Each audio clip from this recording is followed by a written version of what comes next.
Hello student, ધોરણ 11 biology સબ્જેક્ટમાં chapter number 10 આપણે જોઈ રહ્યા છીએ કોષ ચક્ર અને કોષ વિભાજન, જેમાં આજે આપણે જોવાના છે કોષ ચક્રના તબક્કાઓ, જેમાં એના મુખ્ય બે તબક્કાઓ છે, આંતર અવસ્થા અને એમ તબક્કો. બરાબર. તો આ એમ તબક્કો અને આંતર અવસ્થા વિશે આપણે જોઈએ. વિભાજન તબક્કો એટલે એમ તબક્કાને શું કહેવામાં આવે? વિભાજન તબક્કા તરીકે પણ ઓળખવામાં આવે. અહીંયા ખાસ ધ્યાન રાખજો, તમને આ રીતે ક્વેશ્ચન પૂછાય કે કોષ ચક્રનો વિભાજન તબક્કો સમજાવો, તો ત્યારે આપણે કન્ફ્યુઝ નહીં થવાનું. વિભાજન તબક્કો એટલે જ એમ તબક્કો. તો એ કોને દર્શાવે? એ અવસ્થાને રજૂ કરે છે જેમાં વાસ્તવમાં કોષ વિભાજન કે સમસૂત્રી વિભાજન થાય છે. એટલે કે એમ તબક્કો, નામ જ આપેલું છે વિભાજન તબક્કો, એટલે કોષનું શું થવાનું? કોષ વિભાજન અથવા તો એને સમસૂત્રી વિભાજન, એક સરખું વિભાજન. બરાબર, એવું આપણે કહી શકીએ. અને આંતર અવસ્થા એ બે ક્રમિક એમ અવસ્થાઓ વચ્ચેની સ્થિતિને રજૂ કરે છે. બે ક્રમિક એટલે પહેલે એમ તબક્કો આવશે, પછી આંતર અવસ્થા આવશે, ફરી પાછો એમ તબક્કો આવશે.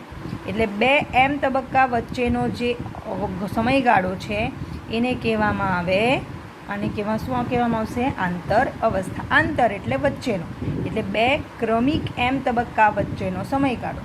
બરાબર, એ અવસ્થા એને શું કહેવામાં આવે? આંતર અવસ્થા. ધ્યાનમાં રાખવા જેવી મહત્ત્વની વાત એ છે કે મનુષ્યમાં સરેરાશ કોષ ચક્રનો સમયગાળો 24 કલાકનો છે. કોષ વિભાજન કોષ વિભાજનનો સમયગાળો આપણે કેટલો જોઈ ગયેલા? 24 કલાકનો. જેમાં કોષ વિભાજન એ માત્ર લગભગ 1 જ કલાકમાં પૂર્ણ થઈ જાય છે. બરાબર, એટલે અહીંયા જુઓ, વિભાજન તબક્કો કેટલા? 1 કલાકમાં પૂર્ણ થઈ જશે, પણ એને કેટલો વાર લાગે? 24 કલાકનો. 1 કલાકમાં તો વિભાજન થઈ જશે, એટલે એમ તબક્કો પૂર્ણ થઈ જશે. જેમાં જ્યારે કોષ ચક્રના કુલ સમયગાળાના 95%થી વધારે સમય કોષ આંતર અવસ્થામાં જ પસાર કરે છે. બરાબર, એટલે 23 કલાક કોષ આંતર અવસ્થામાં વ્યતીત કરશે, પસાર કરશે. એટલે 1 કલાકમાં વિભાજન થઈ જશે, પણ પછી કોષની વૃદ્ધિ, બરાબર, પરિપક્વ બનવાની જે ક્રિયા, ડીએનએ સ્વયંજનન થવાની જે ક્રિયા, એ ક્યાં થશે? આંતર અવસ્થા. બરાબર, જોઈએ આગળ. હવે અહીંયા જોઈએ એમ તબક્કામાં શું થાય. તો એમ તબક્કાની શરૂઆત કોષ કેન્દ્ર વિભાજનથી થાય છે, જે બાળ રંગસૂત્રનું નિર્માણ અને કોષ રસ વિભાજનથી અંત પામે છે. એટલે શું કે શરૂઆત ક્યાંથી થશે? કોષ છે એટલે વિભાજન પામવાનો, તો સૌથી પહેલાં એનું કોષ કેન્દ્ર વિભાજન થશે, જેને કેરિયોકાઇનેસિસ કહેવામાં આવે. એટલે કોષ કેન્દ્ર વિભાજન પામશે એટલે બાળ રંગસૂત્રનું નિર્માણ થશે. કોષ કેન્દ્રની અંદર રંગસૂત્ર આવવાના, અને કોષ રસ જ્યારે વિભાજિત થશે ત્યારે એ અવસ્થાનો અંત આવી ગયો એમ કહેવાય. એટલે પહેલે કોષ કેન્દ્ર વિભાજન પામશે, એમાં રંગસૂત્રનું નિર્માણ થશે, અને જ્યારે અંતમાં કોષ રસનું વિભાજન થશે, એને શું કહેવામાં આવે? સાઇટોકાઇનેસિસ. સાઇટોકાઇનેસિસ એટલે કોષ રસ વિભાજન, અને કેરિયોકાઇનેસિસ એટલે કોષ કેન્દ્ર વિભાજન. બરાબર, કોષ એમ તબક્કામાં આપણને ખબર, ફક્ત વિભાજન થવાનું, વિભાજનમાં કોષ કેન્દ્રનું વિભાજન થવાનું અને કોષ રસનું વિભાજન થવાનું. બરાબર, અહીંયા આપણે સમજીએ તો આ એક કોષ છે. બરાબર, આ કોષ કેન્દ્ર છે, એની અંદર આવેલા રંગસૂત્ર છે. તો એમાંથી જ્યારે બે કોષ બને, આ વિભાજન થયું કહેવાય. પણ વિભાજનનો અંત ક્યારે આવ્યો કહેવાય? જ્યારે આમાં સરખા પ્રમાણમાં કોષ કેન્દ્ર, એની અંદર રંગસૂત્ર અને સરખા પ્રમાણમાં કોષ રસ વિભાજિત થઈ જાય.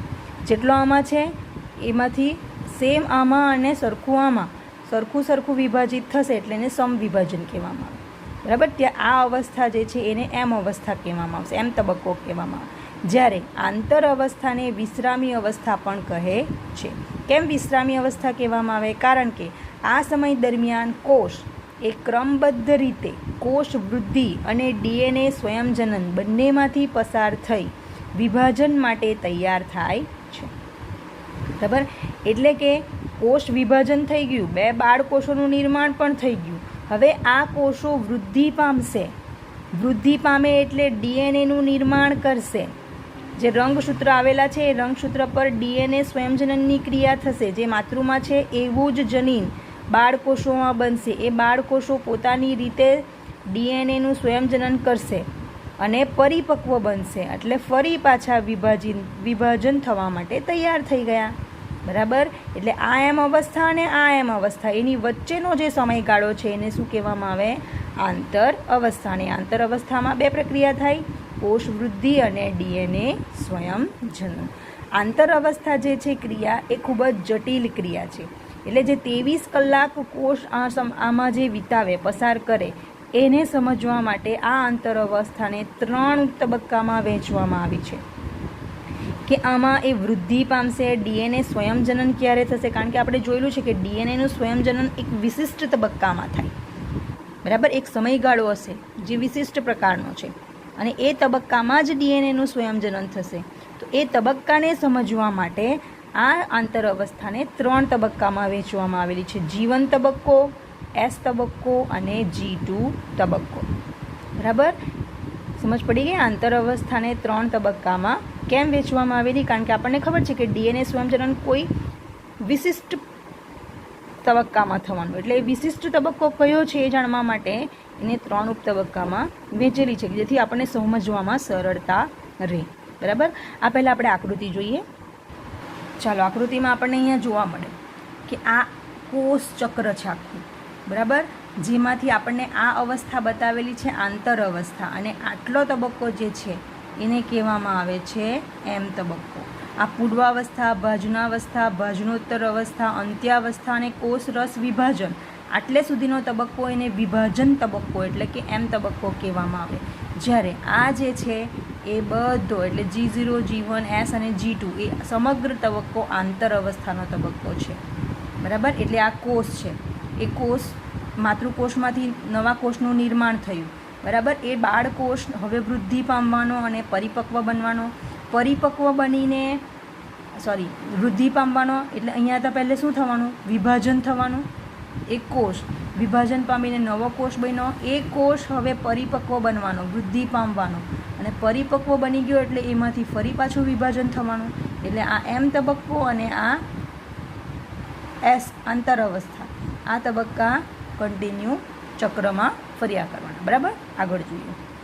ચાલો આપણે જોઈએ હવે આંતર અવસ્થાના વિવિધ તબક્કાઓ G1, S અને G2. તો જીવન તબક્કામાં શું થશે? તો જીવન તબક્કામાં સંભાજન અને ડીએનએ સ્વયંજનનની શરૂઆત વચ્ચેના મધ્યસ્થી તબક્કાને અનુસરે છે. એટલે શું થશે?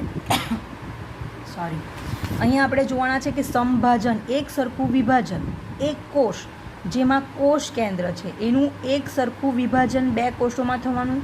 કોષ રસ પણ સરખા પ્રમાણમાં વિભાજિત થવાના અને એના રંગસૂત્ર પણ સરખા પ્રમાણમાં વિભાજિત થવાના. એટલે સમવિભાજનની ક્રિયા થશે. અને ડીએનએ સ્વયંજનનની શરૂઆત, અહીંયા લખેલું છે ડીએનએ સ્વયંજનનની શરૂઆત વચ્ચેના મધ્યસ્થી તબક્કાને અનુસરે છે. ડીએનએ સ્વયંજનનની શરૂઆત વચ્ચે એટલે શરૂઆત થઈ નથી, શરૂઆતની હજી પ્રક્રિયાઓ શરૂ છે કે ડીએનએ સ્વયંજનન માટે જે પણ મટીરિયલ જોઈએ એ બધું અહીંયા આપણને મળી રહેશે એકસાથે. બરાબર. એટલે જીવન અવસ્થામાં કોષ ચયાપચયિક રીતે સક્રિય હોય છે, એટલે ચયાપચય કરી શકે કોષ, અને જેને કારણે વૃદ્ધિ કરે છે. એટલે કોષની વૃદ્ધિ થશે, પરંતુ ડીએનએનું સ્વયંજનન કરતો નથી. બરાબર. એટલે જીવન અવસ્થામાં શું થાય? ફક્ત કોષની વૃદ્ધિ થાય છે, સ્વયંજનન ડીએનએનું થતું નથી.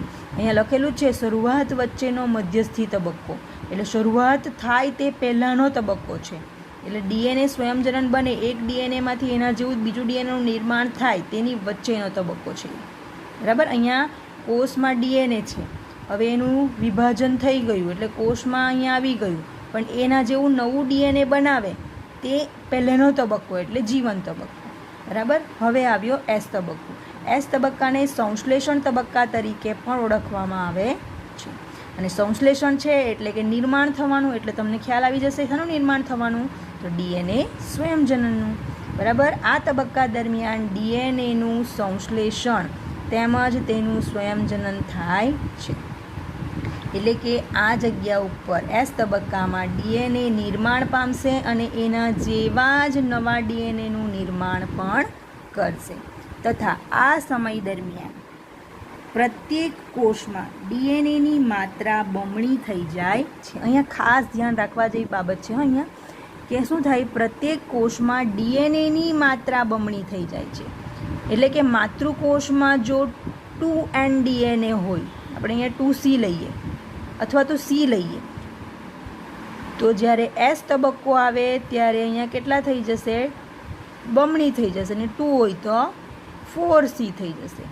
બરાબર. જો અહીંયા આગળ લખેલું છે કે ડીએનએની શરૂઆતની માત્રા જો 2C હોય તો તે વધીને 4C થઈ જાય છે. પણ રંગસૂત્રની સંખ્યામાં કોઈ પણ વધારો થતો નથી. આ ખાસ ધ્યાન રાખવાનું, મેં આગળ કીધું છે. S તબક્કામાં ડીએનએનું સ્વયંજનન થાય એટલે ડીએનએ એના જેવું નવું ડીએનએ નિર્માણ કરશે, એટલે ડીએનએની સંખ્યા વધશે, પણ ડીએનએ જેના પર આવેલા છે એવા રંગસૂત્રની સંખ્યામાં વધારો થતો નથી. એટલે જો માતૃકોષમાં ડીએનએની સંખ્યા 2N હોય તો S તબક્કામાં પણ ડીએનએની સંખ્યા 2N જ રહેશે. ફક્ત રંગસૂત્ર પર જે ડીએનએ રહેલા છે, જનીન રહેલું છે, એ જનીનની સંખ્યામાં વધારો થશે. કારણ કે જનીન જો 2C હતા તો 4C થઈ જશે, પણ રંગસૂત્ર તો 2N છે તો 2N જ રહેશે.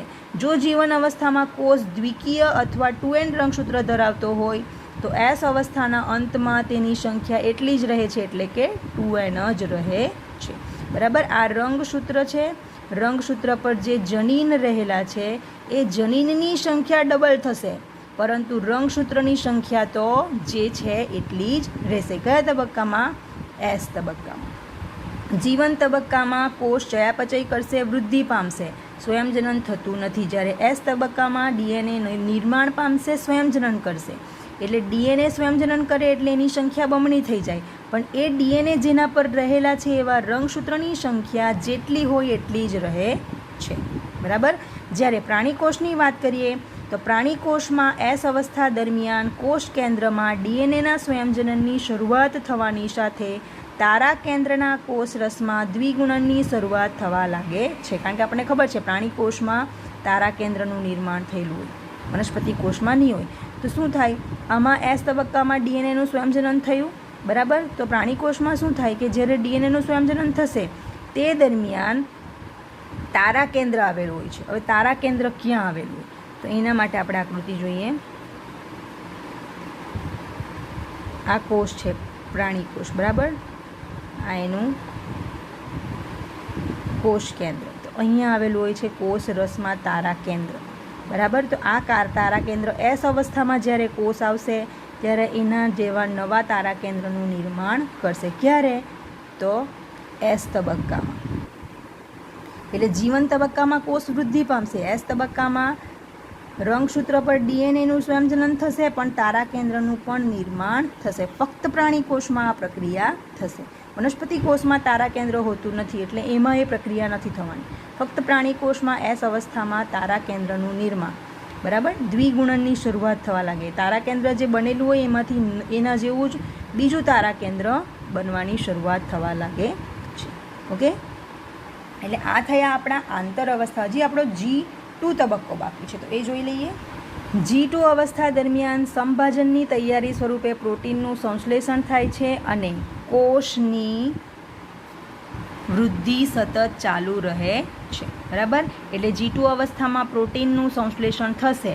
બરાબર. પ્રોટીન એટલે પોષણ મળવાનું, એટલે વૃદ્ધિ સતત ચાલુ રહેવાની. બરાબર. જીવન અવસ્થામાં આપણે શું જોયું? કોષ ચયાપચયની ક્રિયા કરીને વૃદ્ધિ પામશે. S તબક્કામાં ડીએનએનું સ્વયંજનન થશે, એટલે ડીએનએની માત્રા બમણી થઈ જશે, પણ રંગસૂત્રની સંખ્યા એટલી જ રહેશે. જ્યારે પ્રાણીકોષમાં એની સાથે સાથે તારા કેન્દ્રનું દ્વિગુણન પણ થશે. અને G2 અવસ્થામાં વૃદ્ધિ સતત ચાલુ જ રહેવાની, પરિપક્વ બની જવાનું. એ પ્રોટીન સંશ્લેષણનું કાર્ય કરશે. સમવિભાજન થયું છે એટલે પ્રોટીનનું નિર્માણ કરશે, અને પ્રોટીન એના પરિપક્વતા માટે જરૂરી, એટલે એની વૃદ્ધિ સતત ચાલુ રહેશે. બરાબર. એના પછીનું આપણે નેક્સ્ટ ટાઈમ જોઈશું. Thank you.